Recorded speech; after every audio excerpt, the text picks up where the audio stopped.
Ika nga nila, may mga sugat na matagal maghilom at nag-iiwan pa ng peklat. Pero sa hugot na yan, paano kung ang malulubang sugat, mas madali nang mapapagaling sa tulong ng medical device mula sa simpleng aquarium pump?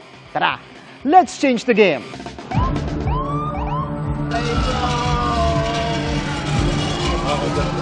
Sa matitinding sugat tulad ng accident wounds, pwedeng isailalim ang pasyente sa tinatawag na vacuum-assisted closure. Sa ganitong treatment, gumagamit ang vacuum pressure para tulungang magsara ang sugat at ma-stimulate ang tissue growth. Yung mga ganitong klaseng device ay umaabot ng 200 to 300,000 pesos sa merkado. Kaya to the rescue, ang locally made version nito.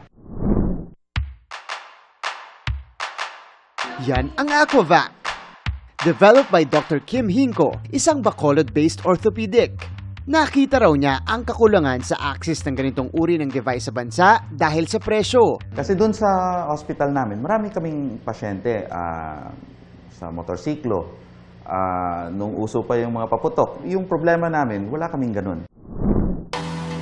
Kaya para makatulong sa mga pasyente, nag-improvise si Doc Kim at kinonvert ang isang aquarium pump para ma-simulate ito. Ang ginagawa niya is, number one, because may vacuum, siyempre nagko-collapse yung foam. Yung sugat parang nag-shrink din ng konti. So lumiliit yung sugat. We compared it sa US na brand. And yung study nagpapakita na pareho lang yung effect niya. Ang device nakatulong maisalba ang braso ng isang bus accident survivor.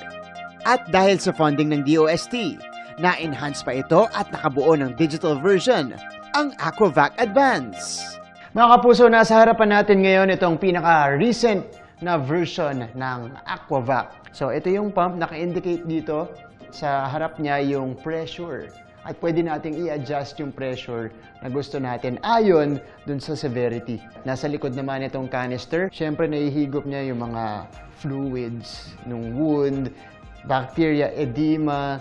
So dito lahat yan napupunta. Kuwari may sugat ka dito, ang una mong ilalagay ay itong foam. And then afterwards, after the foam, ilalagay na natin itong dressing. Ito yung tubing component. Dito siya ilalagay sa gitna ng foam at pwede na tayo mag-proceed dun sa pag-on ng pump.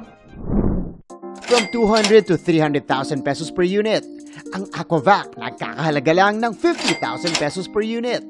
Nagagamit na rin ito sa ilang mga ospital sa bansa. We're still developing another one na may installation na siya. Merong pinapump na antibiotic solution. There you have it mga kapuso, napakalaking tulong to make severe wound healing faster and more accessible sa bansa. Para sa GMA Integrated News, ako si Martin Javier, changing the game!